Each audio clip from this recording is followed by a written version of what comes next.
Bienvenidos al 11º episodio del curso de Cálculo Diferencial de la Universidad Nacional de Colombia.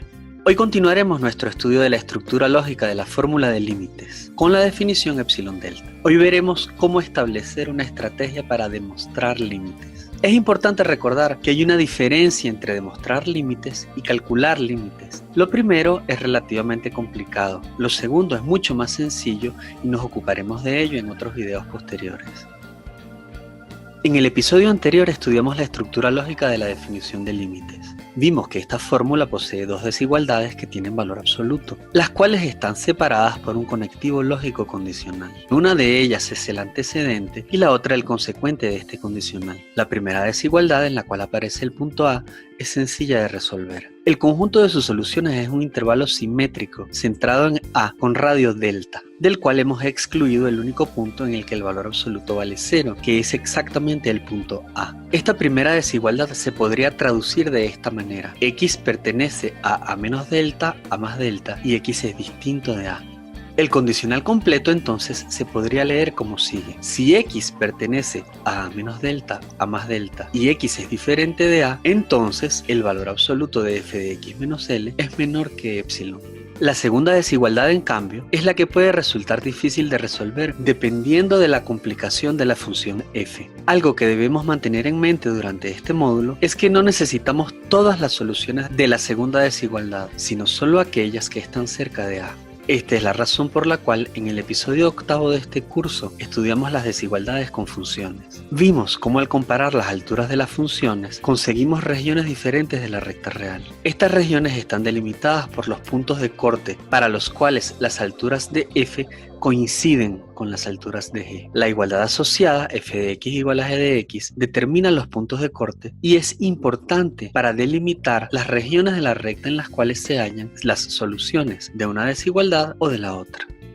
Vamos ahora a emplear este conocimiento para demostrar límites. Lo primero que debemos preguntarnos es ¿qué es lo que se supone que significa demostrar un límite? ¿Qué tenemos que hacer? Para ello debemos saber primero en qué consiste hacer una demostración. Una demostración es un proceso lógico matemático en el cual salimos de unos datos que consideramos ciertos. Estos pueden ser verificables o no. Cuando los datos no son verificables los llamamos axiomas. Luego tenemos una afirmación o un resultado al que queremos llegar. La demostración consiste en una receta de procedimientos matemáticos que se aplican para llegar desde nuestros datos hasta la afirmación general, tal como en un algoritmo computacional partimos de unos datos y llegamos a un resultado final. No siempre es posible llegar desde los datos hasta la afirmación final que quisiéramos demostrar. Hay afirmaciones que no son demostrables. Mientras no hayamos concluido el proceso de demostración, esta afirmación es solo una conjetura que puede ser cierta o falsa. Pero una vez hemos podido establecer que una afirmación es cierta, esta pasa a ser un resultado demostrado, eso que los matemáticos llamamos un teorema. Los teoremas entonces pasan a formar parte de las cosas que asumimos de nuevo como verdad y aumentan la teoría de nuestra matemática. A medida que la teoría aumenta, nuestras nuevas afirmaciones hacen crecer las matemáticas. Estas pueden ser más generales o más difíciles y de nuevo tienen el estatus de conjetura hasta que alguien en la comunidad matemática descubre una demostración. De este modo, el ciclo de datos, demostraciones y teoremas vuelve a comenzar y la actividad de investigación matemática no cesa. Volvamos a nuestro problema de demostrar un límite. Tenemos como datos todas las propiedades y axiomas de los números reales, así como los valores o datos de a, l y la función. Nuestro problema es demostrar el límite. Para ello, debemos verificar la fórmula. Esta en su totalidad la podemos comprender ahora como sigue. Para cada epsilon arbitrariamente pequeño, debemos demostrar que hay un delta que depende de epsilon mayor que 0, tal que si x pertenece a menos delta, a más delta y es diferente de a, entonces vale la segunda desigualdad. Hay aquí entonces dos elementos a comprender. La primera parte de la fórmula, que tiene a los contadores, es una cuestión casuística. Para cada epsilon debo conseguir un delta y fabricar un intervalo simétrico alrededor de A. Luego, los puntos en mi intervalo simétrico, salvo el punto A, deben ser soluciones de la segunda desigualdad. Esto debe ser chequeado en mi segunda fase de verificación. La casuística o estudio por casos entra aquí del modo siguiente. Debo verificar cada intervalo simétrico fabricado ensayando con valores de epsilon y ver si esto es posible o no. Idealmente, esta propiedad debe ser cierta para cualquier epsilon. En este caso, el límite habrá quedado demostrado. La siguiente estrategia describe la manera en que demostraremos un límite cualquiera. Primero que nada, vamos a darnos un valor para epsilon que sea razonablemente pequeño.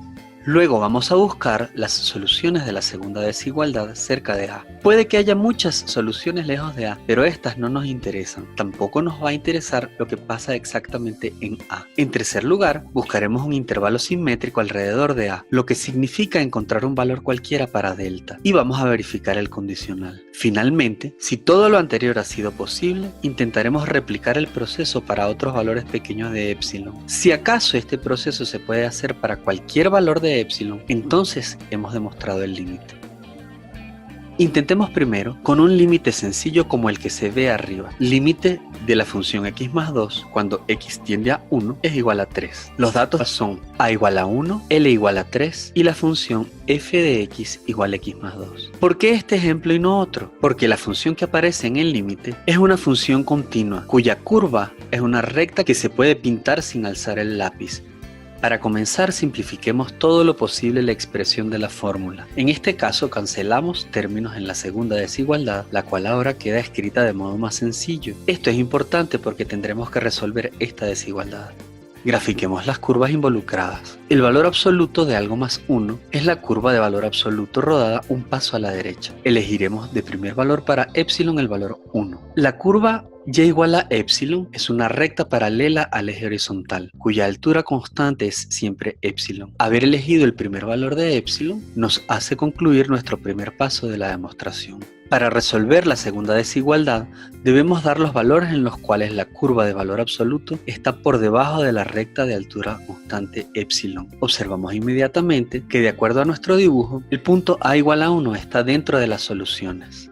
Hallamos los puntos de corte igualando las dos curvas. La solución de la desigualdad es el intervalo 0,2 que se puede reescribir como 1 menos 1, 1 más 1. Este es un intervalo simétrico centrado alrededor de a igual 1 con radio delta igual a 1. Todos sus puntos, incluido el centro, son soluciones de la desigualdad. Podemos tomar como delta al mismo valor de epsilon, es decir, a delta igual a 1. Con esto verificamos los pasos 2 y 3. Lo que sigue es el paso más difícil. Debemos cambiar el valor de epsilon por otros más pequeños y verificar si nuestra receta para calcular a delta sirve en cada caso. Si tomamos cualquier epsilon arbitrariamente pequeño, cualquiera sea su valor, podemos continuar este proceso de manera indefinida. Los puntos de corte serán entonces 1 menos epsilon y 1 más epsilon. Un valor adecuado para delta en este caso es casualmente siempre el mismo valor que tomemos para epsilon. Ya que hemos conseguido una receta para fabricar a delta a partir de epsilon, hemos demostrado que el límite de la función f de x igual a x más 2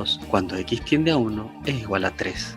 Para nuestro segundo ejemplo tomaremos el límite de la función cúbica f de x igual x a la 3 cuando x tiende a 2. De nuevo esta función es continua de manera que su límite es igual a la altura de la curva en 2, es decir, es igual a 8. Para demostrar este límite escribimos primero la fórmula correspondiente a la definición. Los datos de esta fórmula son el punto a igual 2, el valor del límite L igual a 8 y la función f de x igual x a la 3.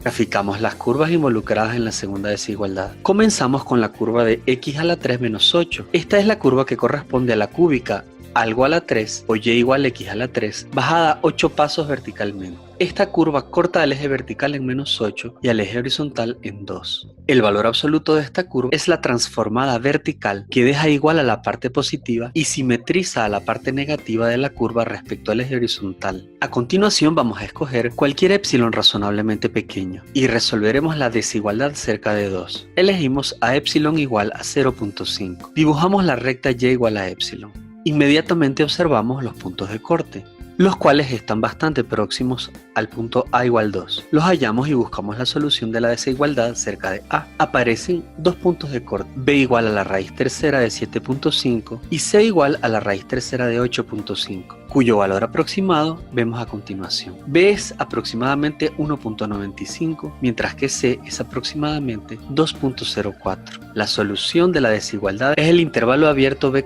c. Con esto cumplimos nuestro segundo paso. Olvidemos ahora por un instante el resto del problema y pongamos esto en perspectiva. Concentrémonos en los puntos a igual 2, b igual 1.95 y c igual 2.04. Notemos que la distancia de 2 a los extremos no es la misma. Esto es fácil de determinar restando los valores de los números. El punto a igual 2 está un poco más cerca de c. Debemos conseguir un intervalo simétrico alrededor de 2, para lo cual necesitamos un radio delta, tal que el intervalo 2 menos delta 2 más delta no se salga de la región impuesta. Ya que C está más cerca de A, el máximo valor que podemos tomar para delta es esta distancia, pues si eligiésemos a un delta más grande, entonces el punto A más delta sobrepasaría al valor de C. En conclusión, quien sirve en este caso para delta es cualquier valor menor que la mínima distancia a los extremos. En esta ocasión, la menor es la distancia al extremo C. Esto termina nuestro tercer paso.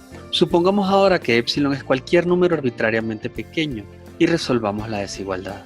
Los puntos de corte se hallan del mismo modo. Es importante notar que B y C dependen del valor que asignemos al epsilon. En otras palabras, los extremos de los puntos de corte son dos funciones cuyo parámetro es epsilon. El extremo izquierdo es B de epsilon igual a la raíz tercera de 8 menos epsilon. Y el extremo derecho es C de epsilon igual a la raíz tercera de 8 más epsilon. Obtenemos así dos distancias que dependen de los extremos, luego también van a depender de epsilon. En adelante replicamos la situación anterior. El delta que nos sirve es cualquiera que sea menor a la mínima distancia a los extremos. En el caso de la función cúbica es posible verificar que la distancia más pequeña es siempre la que obtenemos hacia el lado derecho. Si elegimos, por ejemplo, la mitad de esa distancia, estará bien. Con esto hemos concluido nuestro último paso, ya que el intervalo simétrico A menos delta A más delta está totalmente contenido en las soluciones de la desigualdad. El condicional de arriba es satisfecho para cualquier epsilon. Notemos asimismo que el delta conseguido en este caso es una función que depende del argumento epsilon. A esto es a lo que se refiere la fórmula del límite cuando expresa existe un delta mayor que 0 que depende de epsilon tal que la segunda desigualdad vale. La fabricación de nuestra función delta de epsilon concluye la demostración de la afirmación límite de la función x cúbica cuando x tiende a 2 es igual a 8. Tanto en el ejemplo 1 como en el ejemplo 2 que hemos visto hasta ahora, casualmente el punto A siempre está dentro de las soluciones de los límites. Esto sucede porque las funciones consideradas en ambos casos son continuas. En el ejemplo 1 se trata de la función f de x igual x más 2, que es una recta paralela a la bisectriz rodada 2 pasos hacia arriba. En el segundo caso se trata de la cúbica f de x igual x a la 3. Ambas son funciones continuas que se pueden dibujar sin levantar el lápiz. Recordemos que cuando una función es continua, el valor del límite L es precisamente la altura de la función en el punto. Por eso el punto A, que es el centro del intervalo simétrico, pertenece a las soluciones de la segunda desigualdad. Por lo tanto, en nuestros dos ejemplos anteriores, no se ve ninguna necesidad de sacar al punto A de las soluciones del antecedente. Para mirar la verdadera necesidad de sacar al punto A, debemos pensar en fenómenos no continuos, en los cuales hay saltos. De ello hablaremos en otro episodio. Hemos llegado al final de este módulo. El contenido del mismo se corresponde con los ejercicios del capítulo 7 del libro de métodos de graficación del profesor Pedro Alson. Para profundizar lo visto en este tema, el estudiante puede consultar la sección 2.4, capítulo 2, página 109 del libro de cálculo de James Stewart. Los estudiantes interesados en ejercicios intermedios pueden ver también el capítulo 5, página 107 del libro de cálculo infinitesimal de Michael Spivak. Es un clásico sobre el tema. Para la explicación heurística sobre qué es una demostración, hemos empleado el esquema de Lakatos, tal como está descrito en el libro de Alan Chalmers, La ciencia y cómo se elabora, cuya lectura recomendamos calurosamente. Si tiene más inquietudes sobre esta parte del curso, escríbanos a nuestro correo, que aparece al inicio de este video. Esperamos que el mismo le haya resultado de provecho. Si es así, lo invitamos a darnos un like y a suscribirse a nuestro canal.